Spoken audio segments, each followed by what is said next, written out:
So once again I welcome all my dear students in today's English class. कैसे हैं आप लोग बच्चों? आई hope everybody is doing well और जितने भी टॉपिक्स हमने अभी तक पढ़े हैं आप लोगों ने सभी को रिवाइज किया है. सो बच्चों आज की इस क्लास में हम प्रेपोजिशन जो इंग्लिश ग्रामर का बहुत ही इंपॉर्टेंट टॉपिक है इसको डिस्कस करने जा रहे हैं. ऑफन बच्चे इसमें कंफ्यूज रहते हैं किस जगह पे क्या प्रेपोजिशन यूज़ करें. हमें देखने में तो ये सारे प्रेपोजिशन बहुत ही ईजी लगते हैं लेकिन इसके यूजेस कहीं ना कहीं हमें कंफ्यूज कर देते हैं. तो वैसे ही आज के इस वीडियो में हम डिस्कस करेंगे कौन से प्रेपोजिशन को कहाँ यूज़ करते हैं, प्रेपोजिशन कहते किसे हैं, और साथ ही साथ इसके साथ हम कुछ क्वेश्चंस भी करेंगे जिससे आपका ये कॉन्सेप्ट क्लियर हो जाएगा कि आखिर हम इस प्रेपोजिशन को समझ के इसके सोल्यूशन कर पा रहे हैं या नहीं. तो आज के इस वीडियो को हम स्टार्ट करते हैं. तो आगे बढ़ते हैं हम विथ प्रेपोजिशंस डेफिनेशन. प्रेपोजिशन किसे कहते हैं? प्रेपोजिशन के डेफिनेशन नहीं पूछे जाते हैं बच्चों, बस ये आपको समझने के लिए कि ये होता क्या है ये हम कर रहे हैं. इसके डेफिनेशन एग्जाम में नहीं पूछे जाते हैं.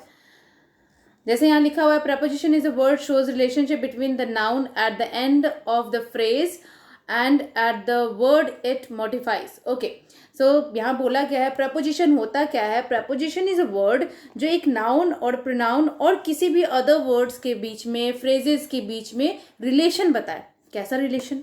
जैसे मैंने बोला कि यहाँ पे एक बॉक्स है, आप देख सकते हो. बॉक्स के ऊपर क्या है, एक एप्पल रखा हुआ है. ठीक है, एप्पल एक अलग नाउन है. अगर हम बात करें तो एप्पल एक अलग नाउन है और बॉक्स एक अलग नाउन है. दोनों डिफरेंट है ना. अब इन दोनों में क्या मैं ऐसा यूज़ करूँ कि दोनों में रिलेशन हो, हमें शो कर मिले. जैसे मैं एप्पल बॉक्स, ऐसा तो कुछ रिलेशन नहीं दिख रहा है कि ये उसके ऊपर रखा हुआ है, एप्पल इस बॉक्स के ऊपर रखा हुआ है, इससे तो हमें पता नहीं चला.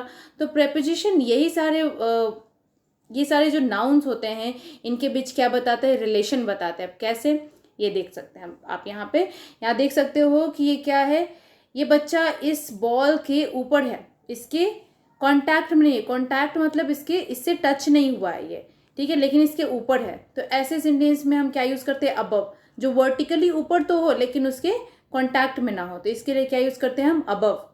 तो अबव क्या है, एक प्रेपोजिशन है जो कहीं ना कहीं इस बच्चे और इस बॉल के बीच रिलेशन तो बता रहा है ना, जो दो डिफरेंट नाउन है. आई होप यू हैव अंडरस्टूड. समझ में आ रहा है आपको. चलिए नेक्स्ट हम प्रेपोजिशन यहाँ देखते हैं बिटवीन. बिटवीन क्या बता रहा है हमें कि ये जो बच्चा है वो क्या है, इन दो बॉल्स के बीच में है ना. तो ये जो प्रेपोजिशन से बेसिकली क्या कर रहा है, इन बॉल्स और इस बच्चे के बीच रिलेशन बता रहा है. तो प्रेपोजिशन का काम ही होता है एक नाउन, एक प्रोनाउन और डिफरेंट फ्रेजेस के बीच रिलेशन बताना. ठीक है, तो ऐसे वर्ड जो हमें एक नाउन, दो नाउन और या प्रोनाउन या डिफरेंट फ्रेजेस के बीच रिलेशन बताए, जिसको हमने उस सेंटेंस में लिखा है, उसको हम क्या कहते हैं, प्रेपोजिशन कहते हैं. Okay, so a preposition is a word which shows relation between a noun or a pronoun or different phrases which is used in a sentence. आप बोल सकते हो नाउन और प्रोनाउन के बीच रिलेशन बताने वाले वर्ड्स को जो सेंटेंस में यूज होते हैं उसको क्या कहते हैं, प्रेपोजिशन कहते हैं. जैसे अंडर, ऑन, बिटवीन, अबव, ये सारे क्या है, प्रेपोजिशन है. बहुत सारे प्रेपोजिशन है, in, at, on, out of, etcetera. बहुत सारे प्रेपोजिशन हमने देखे हैं और वैसे हमने इसको कैटेगराइज भी किया है. ठीक है, जैसे कितने टाइप्स के प्रेपोजिशन होते हैं, हमें क्या क्या पढ़ने हैं, हमें एग्जाम पॉइंट ऑफ व्यू से पढ़ने हैं चिल्ड्रन. ठीक है, हमें पढ़ने क्या है, क्योंकि हमें क्या क्लियर करना है, अपना एग्जाम. तो हमें एग्जाम पॉइंट ऑफ व्यू से पढ़ना है कि क्या हमारे लिए इम्पॉर्टेंट है, राइट. तो वैसे ही आज हम करेंगे, हम कुछ प्रेपोजिशंस के काइंड्स देखेंगे. ठीक है, तो हम आगे बढ़ते हैं और प्रेपोजिशन के काइंड्स के पास चलते हैं. जैसे कि आपको यहाँ दिख रहा है kinds of preposition. Kinds of preposition में क्या दिया है यहाँ पे, simple preposition, compound preposition and phrasal preposition, right. तो ये कंपाउंड क्या है, फ्रेजल क्या है, सिंपल प्रेपोजिशन क्या है. सिंपल प्रेपोजिशन जो हम शुरू से पढ़ते आ रहे हैं बच्चे, जैसे कि on, off, up, with, at, by, for, from, out, till, through, down, there many more, etcetera. Etcetera means बहुत सारे हैं ऐसे. ठीक है, तो आपने जितने भी बचपन से पढ़े हैं वो सभी क्या है, सिंपल है. बहुत ही सिंपल हमने पढ़े हैं अभी तक. कंपाउंड प्रेपोजिशन क्या होते हैं, विदाउट, विद इन, इसका मतलब क्या हुआ, ये देखो विथ और ये आउट दोनों मिलके क्या बनाए, एक प्रेपोजिशन बनाए, इसलिए इसको क्या बोला गया, कंपाउंड। कंपाउंड का मतलब क्या होता है, जुड़ा हुआ, ठीक है। यहाँ पे देखो इनसाइड, मतलब ये दो वर्ड्स मिलके क्या बन रहा है, एक प्रेपोजिशन बना है, इसलिए इसको क्या बोला गया, कंपाउंड प्रेपोजिशन बोला गया। Behind, beneath, below, across, between, ये सारे क्या हैं, कंपाउंड प्रेपोजिशन कहलाते हैं। आई hope you have understood the difference between simple preposition and compound preposition. हमें इसके काइंड्स भी नहीं पूछे जाते हैं बच्चों, हमें पूछे जाते हैं fill in the blanks with given preposition, या फिर करेक्ट प्रेपोजिशन से आप ब्लैंक्स को फिल करो, या फिर इस सेंटेंस में से प्रेपोजिशन ढूंढ के बताना है आपको। तो आपसे ये नहीं पूछा जाएगा कि कंपाउंड प्रेपोजिशन क्या कहते हैं, डिफाइन करो। तो हमें बस जानना है प्रेपोजिशन क्या होता है और इसके यूजेस कहाँ कहाँ होते हैं, मतलब कि बीनीथ का यूज़ कहाँ होता है, बिहाइंड का यूज़ कहाँ करते हैं, हम विथ का यूज़ कहाँ करते हैं, that is what you need to know. ये आपको समझने की ज़्यादा ज़रूरत है, ठीक है। सो अगर आपको ऐसा लगता है कि हम इतना याद नहीं कर पाए, don't get worried about it, ठीक है। इसके लिए वरीड होना ही नहीं है, क्योंकि ऐसे क्वेश्चंस हमें पूछे नहीं जाते हैं, ठीक है। कि हमें यहाँ पे पढ़ाना नहीं है, हमें क्या करना है, क्वेश्चन सॉल्व करना है, राइट। एग्जाम में हमें क्वेश्चन सॉल्व के पॉइंट ऑफ व्यू से पढ़ने हैं, ठीक है, जिससे हम maximum to maximum question solve कर सके ग्रामर के, ठीक है। प्रपोजिशन, क्योंकि हम यहाँ पे प्रपोजिशन पढ़े तो प्रपोजिशन के बारे में डिस्कस कर रहे हैं। तो हमें सिंपल प्रपोजिशन क्या होता है, कंपाउंड प्रपोजिशन क्या होता है, थोड़ा नॉलेज होना चाहिए कि ये कंपाउंड प्रपोजिशन से रिलेट करता है और इसके यूजेस कहाँ होते हैं, ये हमें पढ़ना है इसमें, ठीक है। नाउ फ्रेजल प्रपोजिशन, पहले तो आपको फ्रेज समझ आना चाहिए, तब आपको फ्रेजल प्रपोजिशन समझ में आ जाएगा। फ्रेज क्या कहते हैं, phrase is a group of words, ठीक है। फ्रेज क्या होता है, एक ग्रुप ऑफ वर्ड्स होता है जो किसी भी सेंटेंस का एक पार्ट हो सकता है, ठीक है। जैसे कि मैं बोली इन the garden, in the garden का मतलब क्या हुआ, फ्रेज का मतलब क्या होता है, it's a group of a words, okay, which gives us some sense but not complete sense. मतलब कि फ्रेज उसको कहते हैं जो हमें कुछ तो सेंस देता है लेकिन कंप्लीट सेंस नहीं देता है, ठीक है। जैसे इन द गार्डन मैंने बोला, मतलब गार्डन में कुछ तो है, there is a boy in the garden, there is a elephant, there is an elephant in the garden, okay, there is a ladder in the garden। तो मतलब कुछ भी यहाँ पे आप क्या बोल सकते हो कि फ्रेज उसको कहते हैं जो हमें क्या दे, कुछ sense they but complete sense नहीं दे, है ना। तो वैसे फ्रेजल प्रपोजिशन कहने का मतलब होता है a group of words which start with these preposition. Look at here, in, on, to, on, along with, in. So ये सारे जो वर्ड्स हैं ना वो किसी ना किसी प्रपोजिशन से स्टार्ट हो रहा है, ठीक है। मतलब ये भी क्या है, ग्रुप ऑफ वर्ड्स है, ठीक है। फ्रेजल प्रपोजिशन मतलब क्या हुआ, preposition which comes in a phrase. Got it, समझ में आया बच्चों। हम इसको ज़्यादा क्लियर कर पाएंगे जब आप इससे रिलेटेड क्वेश्चन सॉल्व करोगे, ठीक है। Maximum to maximum question solve करके आप इसको बहुत ही ईजीली सॉल्व कर पाएंगे। क्वेश्चंस के बेसिस पर ही आपको समझ में आएगा कि आपको ये टॉपिक समझ में आ रहा है या नहीं, ठीक है। सो डोंट गेट पैनिक, ठीक है। ये सारे वर्ड्स देख के पैनिक नहीं होना है, बस हम आगे पढ़ते जाएंगे और हमारे क्वेश्चन सॉल्व होते जाएंगे and you will feel really confident, और आप रियली अपने अंदर कॉन्फिडेंस फील करेंगे कि हाँ मुझसे तो क्वेश्चन सॉल्व ही हो जा रहा है ना। सो हम लोग क्वेश्चंस सॉल्व करते वक्त देखेंगे हमें कितना समझ में आया है, ठीक है। तो हम आगे बढ़ते हैं बच्चों।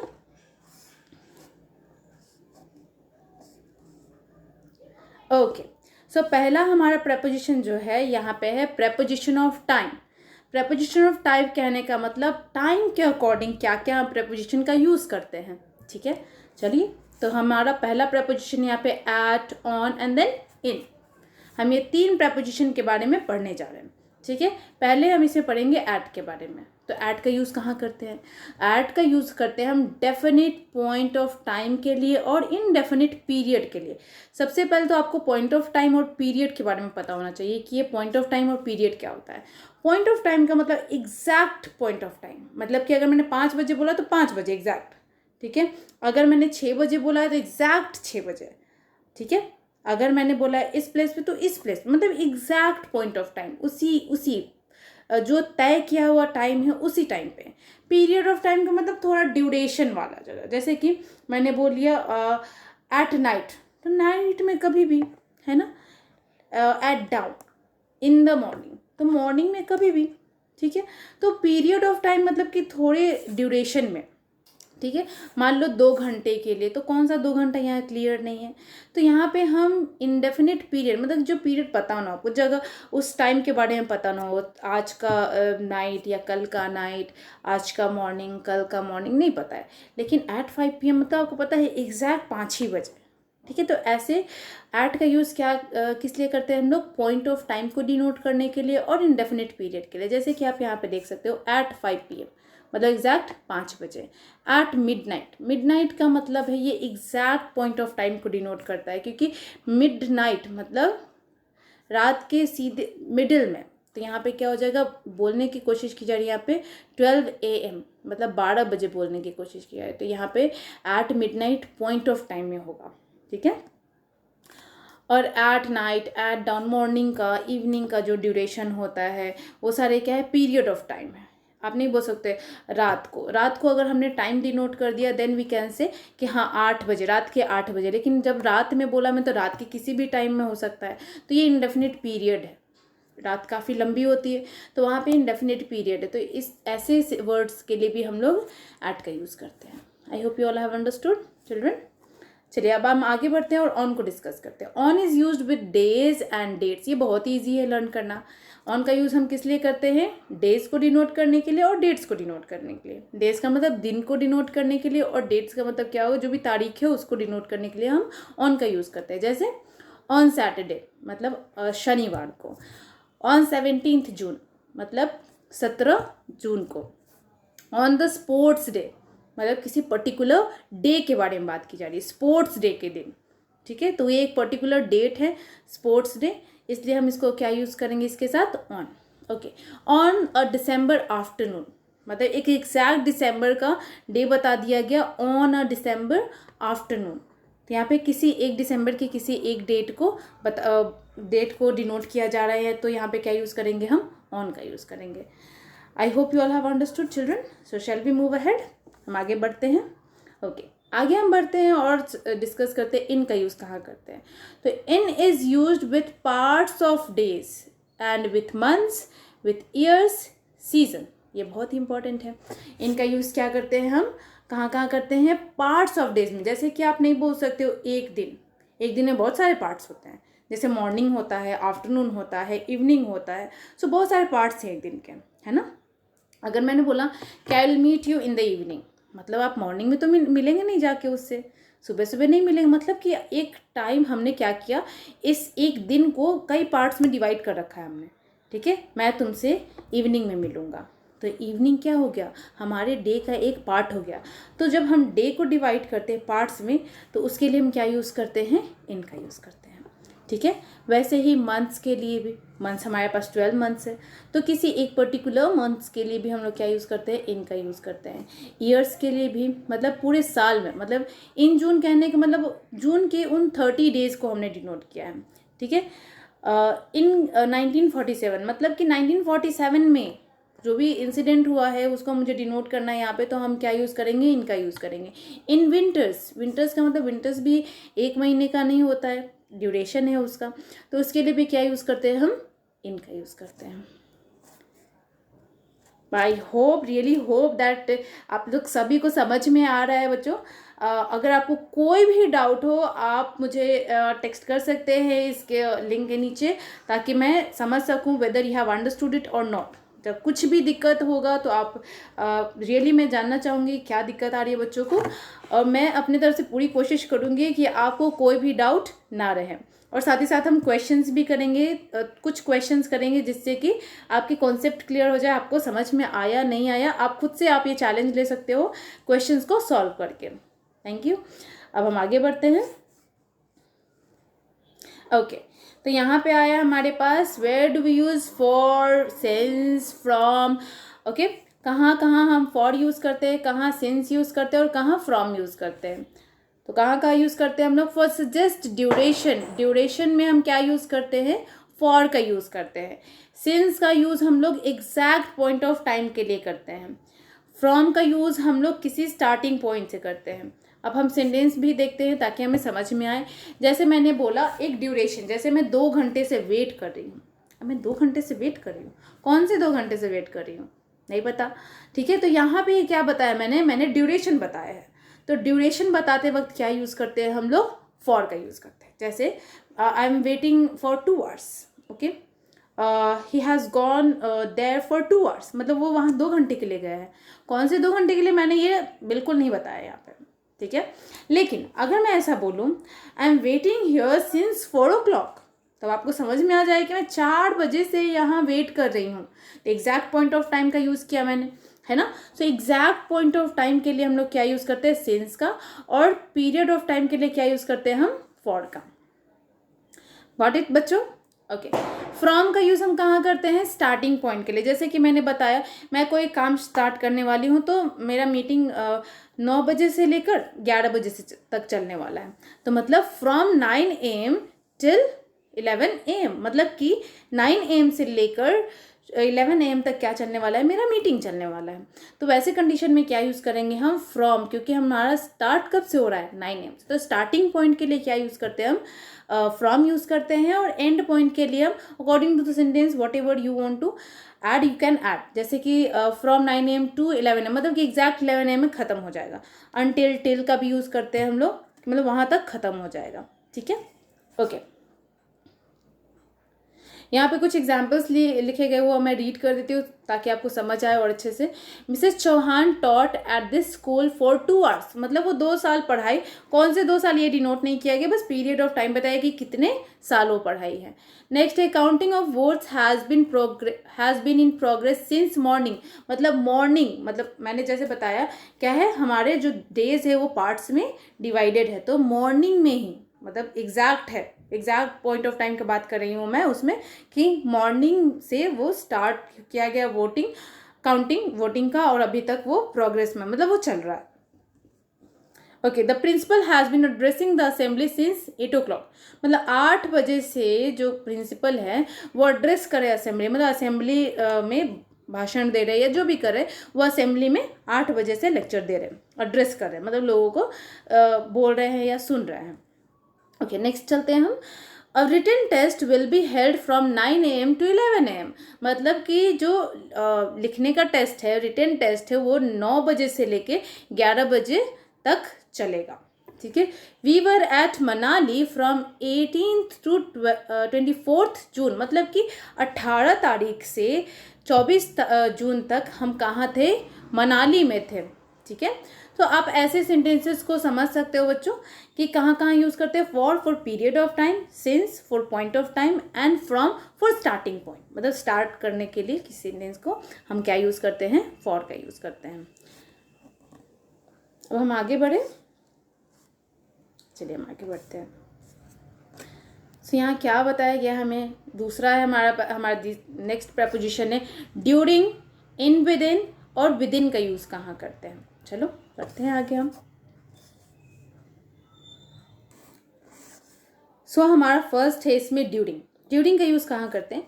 During suggest the whole of the period for which the action continued, मतलब it continued to rain during the night. जैसे कि मैंने आपको बताया कि हमने क्या किया है, डेज को डिवाइड किया है, ठीक है, बहुत सारे पार्ट्स में, ठीक है। और मैंने बोला नाइट क्या एक ड्यूरेशन है ना, काफ़ी लंबी है, ठीक है। एग्जैक्ट हम नहीं बोल सकते कि 9 बजे रात हो जाती है, ऐसा नहीं होता है ना। तो हमारे नाइट का जो ड्यूरेशन है काफ़ी बड़ा है, काफ़ी लंबा है, ठीक है। तो पूरे टाइम तक कोई एक्शन हो, ठीक है, पूरे टाइम तक कोई एक्शन हो, तो उस समय हम क्या यूज़ करते हैं, क्या प्रपोजिशन यूज़ करते हैं, ड्यूरिंग। जैसे I was tired during my classes, मतलब मेरा क्लासेस काफ़ी लंबा चल रहा था और मैं बिल्कुल टायर्ड हो गई थी, ठीक है। Suppose you study for a long hours, बहुत देर तक आप पढ़ाई करते हो, तो उस समय क्या करते हो, आप टायर्ड हो जाते हो। कभी कभी हो सकता है कि आप पूरे टाइम खा रहे हो, तो आप बहुत ही ज़्यादा खाने से हम वीक कैसे फील कर सकते हैं, है ना। मान लो बहुत देर तक नहीं खाया है, बहुत देर तक काम करने में बिजी है, ठीक है, तो उस समय क्या करते हैं हम, उसमें बहुत टायर्ड फील करते हैं, उसमें बहुत वीक फील करते हैं। तो वैसा एक्शन जो काफ़ी टाइम तक चलते रहे, पूरे एक्शन मतलब उस उस ड्यूरेशन में वो काम होते रहे तो वहाँ पे ड्यूरिंग का यूज़ करते हैं। जैसे यहाँ लिखा हुआ it continue to rain during the night, मतलब ड्यूरेशन क्या था हमारा, नाइट का था, ठीक है। नाइट के टाइम पे पूरा रेन होते ही जा रही थी, है ना, मतलब कंटिन्यूटी बनी हुई थी रेन होने की, बारिश होने की, बारिश पूरे रात होते रही, ठीक है। ड्यूरेशन क्या था हमारा, नाइट का था, तो ड्यूरिंग नाइट मतलब उस पार्ट में, ठीक है, डे के उस पार्ट में, नाइट के टाइम उस ड्यूरेशन में क्या हो रहा था, बारिश हो रही थी। तो किसी भी पीरियड में कोई एक्शन कंटिन्यू हो, ठीक है, किसी भी पीरियड में कोई एक्शन कंटिन्यू हो तो वहाँ पे हम ड्यूरिंग का यूज़ करते हैं, ठीक है।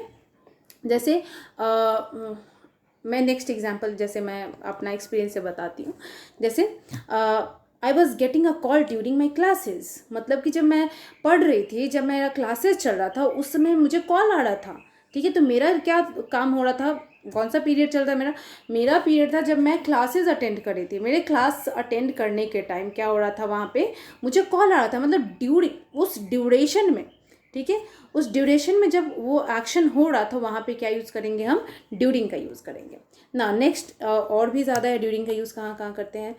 We also use during when we are talking about an event, जब किसी इवेंट का बात कर रहे हैं, ठीक है, एक्टिविटी और experience and not about a period of time, not only for period of time, मतलब सिर्फ पीरियड ऑफ टाइम जो हमने अभी तक डिस्कस किया सिर्फ इसी के लिए नहीं, ठीक है, एक पीरियड के लिए नहीं, पूरे होल पीरियड के लिए हमने डिस्कस किया है।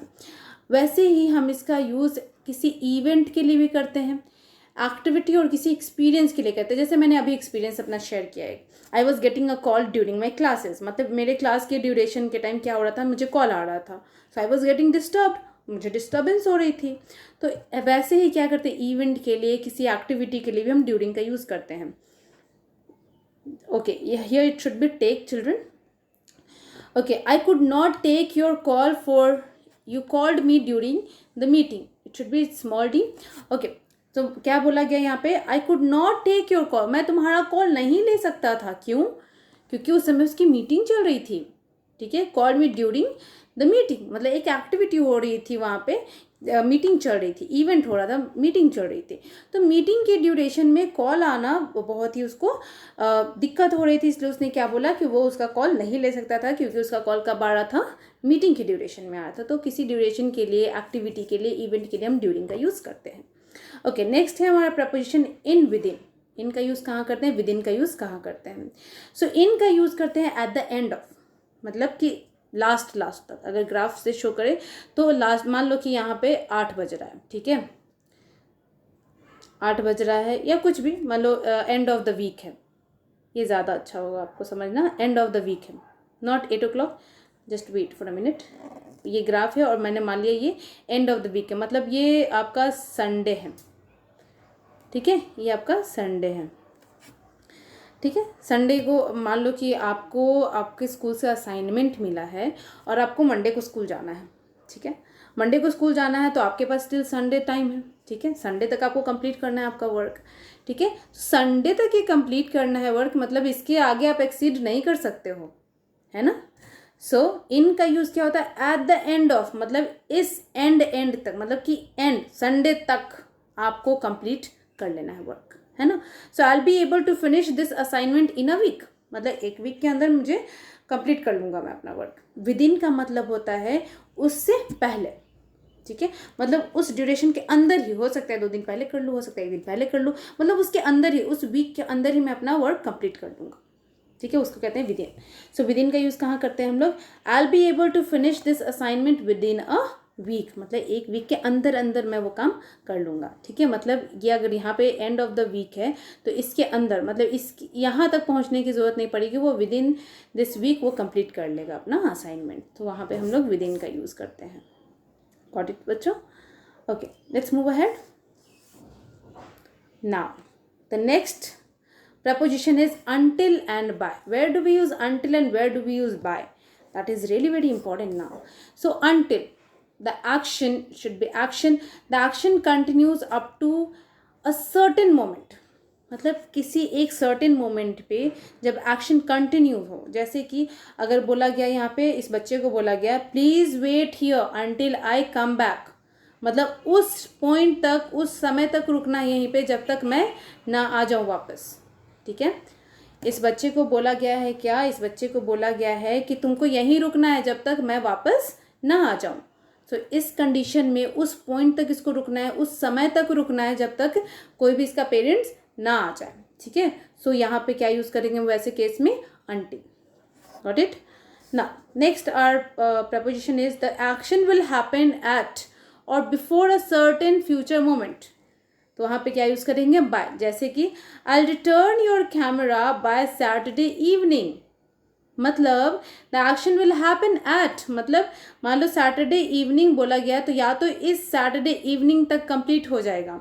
ठीक है, बिफोर और before a certain future moment, और किसी सर्टेन मतलब कि आगे जाने से पहले, मतलब मान लो सैटरडे इवनिंग तक है तो किसी आगे तक के सर्टेन मोमेंट तक नहीं बोला गया, यहाँ बोला गया बहुत नियर बाय, मतलब सैटरडे इवनिंग बोला है तो उसके नियर बाय फ्यूचर तक वो रिटर्न कर देगा उसके कैमरा को। ठीक है, तो किसी भी एक्शन को जब हम या तो एग्जैक्ट पॉइंट ऑफ टाइम पे, मतलब एट का यूज़ क्या किया था हमने, एग्जैक्ट पॉइंट ऑफ टाइम के लिए किया था ना, तो वहाँ पे या तो एग्जैक्ट जिस टाइम पे बोला गया उस टाइम पे, या फिर कमिंग फ्यूचर में, मतलब नियर बाय फ्यूचर में किसी एक सर्टेन फ्यूचर मोमेंट पे हम उसको कंप्लीट कर देते हैं। जैसे कि यहाँ पे बोला गया बाय। ठीक है, तो यहाँ पे लिखा गया the action will happen at या तो उसी टाइम पे हो जाएगा। ठीक है, या तो उसी टाइम वो दे देगा उसको, नहीं तो जैसे कि इसने बोला है कि बाय सैटरडे इवनिंग, मतलब एक फ्यूचर आपको मोमेंट बता दिया है कि एक सर्टेन टाइम दे दिया है, एक सर्टेन फ्यूचर मोमेंट दे दिया है कि हाँ बाय सैटरडे इवनिंग उसको हम दे देंगे। ठीक है, तो एग्जैक्ट वो क्या किया है ना, एक सर्टेन टाइम बता दिया, मतलब आज सैटरडे नहीं है, मान लो आज वेंसडे है। ठीक है, और एक सर्टेन टाइम उसने क्या दिया फ्यूचर का कि सैटरडे तक हम तुमको तुम्हारा कैमरा पहुंचा देंगे। तो ऐसे क्या होता है ना, या तो आप किसी भी एग्जैक्ट पॉइंट ऑफ टाइम पे जब कोई एक्शन करते हो या फिर किसी सर्टेन फ्यूचर टाइम को बताते हो, फिक्स करते हो, तो उसके लिए हम बाय का यूज़ करते हैं। आई hope you all have understood children. Now something is really interesting here. What it is? It is the exercise which you are going to do now. ठीक है, एक्सरसाइजेस बहुत ही ईजी है, तो मैं चाहूँगी कि सारे बच्चे खुद से इसको सॉल्व करने की कोशिश करें। ठीक है, it will not take your much time children, ज़्यादा टाइम नहीं लगेगा, only 10 questions are there, so I want you all to try it at once. ठीक है, पहले आपको ट्राई करना है और हम फिर इसको डिस्कस करेंगे। Okay okay, let's move ahead. Now here are the questions, 4 question है हमारे फर्स्ट स्लाइड में। So I want you all to take out your 4 seconds to solve this question, because यहाँ ऑप्शंस भी दे रखे हैं मैंने, क्वेश्चन भी है, जस्ट आपको सोचना है कि फर्स्ट वाले के साथ क्या आंसर होगा, सेकेंड के साथ क्या होगा, थर्ड के साथ क्या होगा और फोर्थ के साथ क्या होगा। Okay children, so will wait here for 4 seconds only. So 1, 2, 3 and 4. Okay, few more seconds. I stopped myself here. तो कुछ सेकेंड और मिल गए आपको। आई hope everybody has got their answers. सबने अपने अपने आंसर्स लिख लिए हैं और सोच लिए हैं क्या होगा। Just match your answers now. Okay, so the first answer will be I will be here until next week. मतलब अंटिल का मतलब हमने क्या डिस्कस किया, तो उस पॉइंट तक वो आ जाएगा। ठीक है, द स्कूल रीओपन्स ऑन मंडे हमने डिस्कस किया था, डेज के साथ, डेट के साथ हम लोग ऑन का यूज़ करते हैं। ठीक है, ऐसे ही क्रिसमस ईव के साथ ऑन इसलिए यूज़ किया है क्योंकि आपको सभी को पता है हम क्रिसमस कब मनाते हैं, 25 दिसंबर, राइट। सो ये क्या है, एक तरह से फिक्स्ड डेट है। Okay, on the 10th August, क्योंकि यहाँ पे 10th बता गया, क्योंकि यहाँ पे 10th वर्ड्स में लिखे हैं, सो डोंट गेट कन्फ्यूज्ड, ऐसे भी वर्ड्स लिखे जा सकते हैं। 10th को ऐसे ना लिख के इसने क्या लिखा है, वर्ड्स में लिखा है, तो वर्ड्स में लिखने से कोई फ़र्क नहीं पड़ता, डेज और डेट के साथ हम लोग ऑन का यूज़ करते हैं, right. Okay, our next questions. Okay, before that, let's well done those who have done really great, those who have written the correct answer, well done for you all children. Okay, excellent work from my side, and let's move ahead for our new exercise. Some more questions are there. कुछ और question यहाँ पे आप करने की कोशिश करो. दे will be here from Monday dash Friday. He hasn't worked dash. He lost his job. Okay. The work won't be complete dash Friday. They are getting married dash the spring. It usually rains dash the month of July. You must leave dash evening. So now you will have to choose the correct word for these sentences. Okay. Here it should be completed, children. Okay. Here it is written. The work won't be complete. It should be completed. Okay. D is missing here. Okay. Now you will have to choose your answer. I hope everybody has chosen their own answer. सबने अपने अपने answers choose कर लिए हैं. तो हम match करेंगे answers अपने. ओके. तो मैच करते हैं हम. सो हमारा फर्स्ट आंसर क्या है यहाँ पे? हमारा फर्स्ट आंसर है they will be here from Monday to Friday. हमने ऐसे क्वेश्चंस भी डिस्कस किए थे. स्टार्टिंग पॉइंट के लिए क्या यूज़ करते हैं हम? फ्रॉम. और एंडिंग पॉइंट के लिए टू, अनटिल और टिल भी यूज़ करते हैं. तो यहाँ पे क्या यूज़ होगा? To. Okay. He hasn't worked dash he lost his job. So यहाँ पे सिंस होगा क्योंकि तब से, मतलब एग्जैक्ट पॉइंट ऑफ टाइम है जब उसने छोड़ा, तब से उसने अभी तक वर्क नहीं किया है. Okay. The work won't be completed until Friday. Just now we have discussed about until. They are getting married in the spring. मतलब कि स्प्रिंग क्या है? एक पीरियड ऑफ टाइम है. ठीक है. एक समय है, कुछ ड्यूरेशन के लिए आता है, 1 महीने 2 महीने के लिए जो भी आता है. तो यहाँ पे क्या है? ये पीरियड ऑफ टाइम है, इसलिए हम क्या यूज़ करेंगे इसके साथ? इन का यूज़ करेंगे.